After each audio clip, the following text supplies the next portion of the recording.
Let's go to Rachel in Manchester, New Hampshire. What's up, Rachel? Hi, Dr. John. How are you? So good. How are you?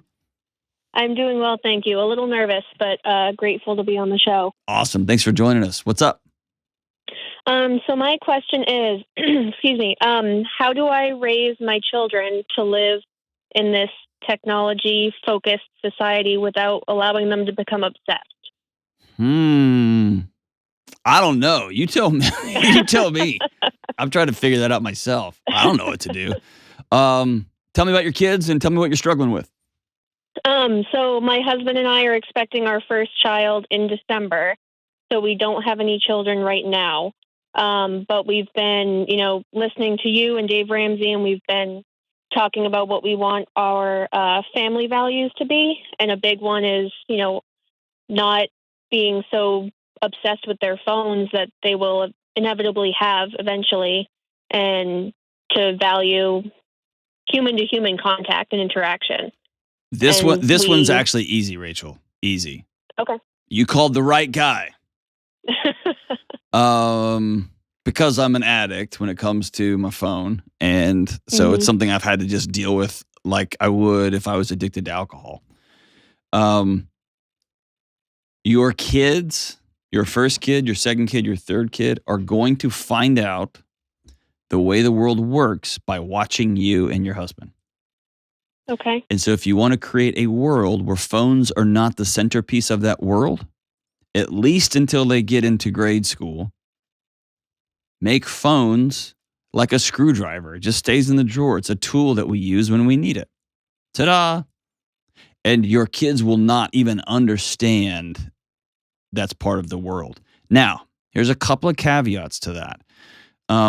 When my son was born, my wife and I were maniacs because it was right when iPads were coming out everywhere and cell phones were just it just felt wrong. I just, something about it wasn't right. Probably in retrospect, it was just because I was afraid of change. And I was using these cavalier, we're all going to die, probably very similar to the guy that was in charge of a horse farm. And then all of a sudden, Henry Ford started driving Model Ts everywhere. And he's like, well, you know what's going to happen? All right, so there we go. But my son, one time, he was 2, and he was late to speak. He was very late to be fluent. But I remember we sat down in a restaurant, and he looked at we had a laminated menu, and they set it down, and he started dropping his fingers trying to expand the menu. As though it was like a cell phone trying to make the picture bigger. And both me and my wife looked at each other. He had never seen us do that. That was not from our house. He'd picked that up somewhere, just in passing, whether that was at the supermarket or somewhere at a family gathering. So they're going to pick it up. They're going to see it, but they're going to learn how to live with your values by watching how you and your husband live your values. And then when they get to elementary school, my son was in 5th grade, and I think he was the only one, maybe one other kid, already have a smartphone and all that stuff.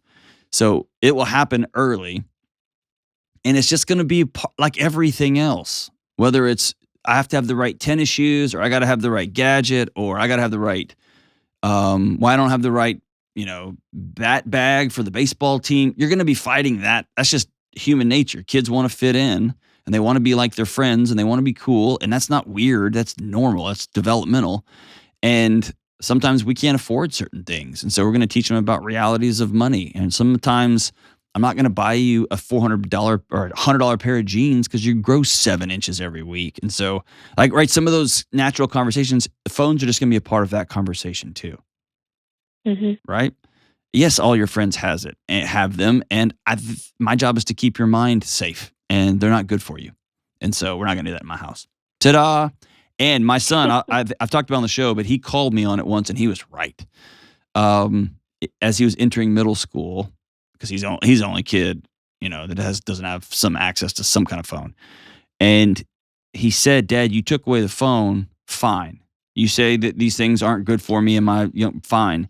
But I got nothing. And when my friends come over, no video game, we've got nothing. And he was right. And so I I went and we moved some budget stuff around, and I bought a foosball table, and I bought like an air hockey table off Amazon, had it shipped to the house, and I got him a bow and arrow. Like I got him some things to do that he could go do with his friends that he could do by himself that didn't involve. So he called me on the carpet, and he was right. I had to provide some alternative activities for him that were different. And now we've got a cool thing to do. We go out in the front yard and shoot our arrows, and man, you and talk about some trash talking in the Delony house when we're playing air hockey together, right? See what I'm saying? So I even had to adapt and learn and get some new things and learn some new things. And we were in a financial position to do that, but we got the cheapest ones we could because we're going to destroy them because that's the house that we have. Is that helping? Yeah, no, absolutely. Yeah, we've heard you, as I said, both of us listen to your show, so we've heard you talk about how you don't prioritize cell phones and devices at home, and you have other means of, giving your kids things to do when these days everyone just shoves them in front of a TV screen. Here's one of my operating rules. Whenever a child walks into a room, I put whatever screen I'm looking at down. Even if I tell them, hey, I'm in the middle of sending a text message, I need you to wait a minute. That's okay. Hey, I'm in the middle of working on a work email right now. I need you to give me 2 minutes, okay? Most of the time, I'm just mindlessly scrolling like an idiot, and it's good that I put the phone down. But that's one of our rules. I want my kids to know you are more important than whatever flashy thing is in front of me. That makes complete sense. And I will challenge any parent. I can be wrong here. I don't think I am. Your kids cannot compete with the psychologist and neurobiologist and tech companies who have all joined forces to create the single most addictive device that's ever existed. They can't compete. And so to hand that to a 6th grader or to a 9th grader and say, well, you only get 30 minutes is like handing cocaine to a kid and saying, you only get to do a little bit. Right? It's just not fair. Mm-hmm. It's not integrous because it's impossible. You're lighting up a kid's brain like a Christmas tree, and then you're going to hold him accountable when he can't pay attention, when he gets fidgety, when she just wants to grab the phone. That's not, can't do that, man. You can't give a kid cocaine and get mad at them because they're running around the house.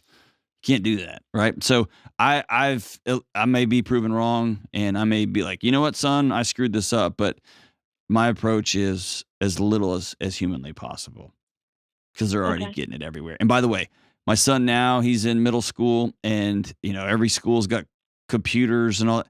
Dude, he can fly around a computer now. It took him like 1 second. And so this idea that they're going to be behind, they're not going to be digitally native and all, dude, they're so intuitive. And we as a society have no idea. I keep pretty close tabs on the AI world.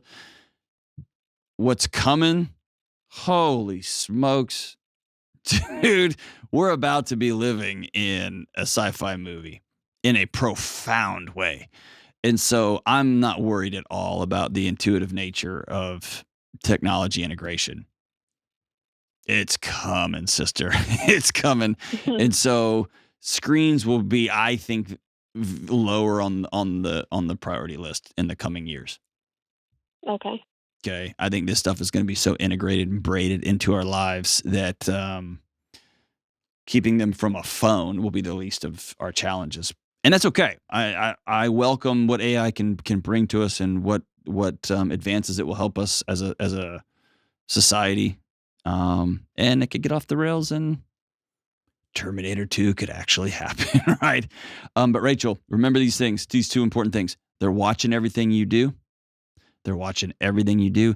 And when a kid walks in the room, the screens go down. I think starting there is a great place. And congratulations to you and your husband for thinking through what kind of parents do we want to be? What's our picture of what our home's going to look like? And let's reverse engineer that early on so that picture comes true. Good for you, Rachel.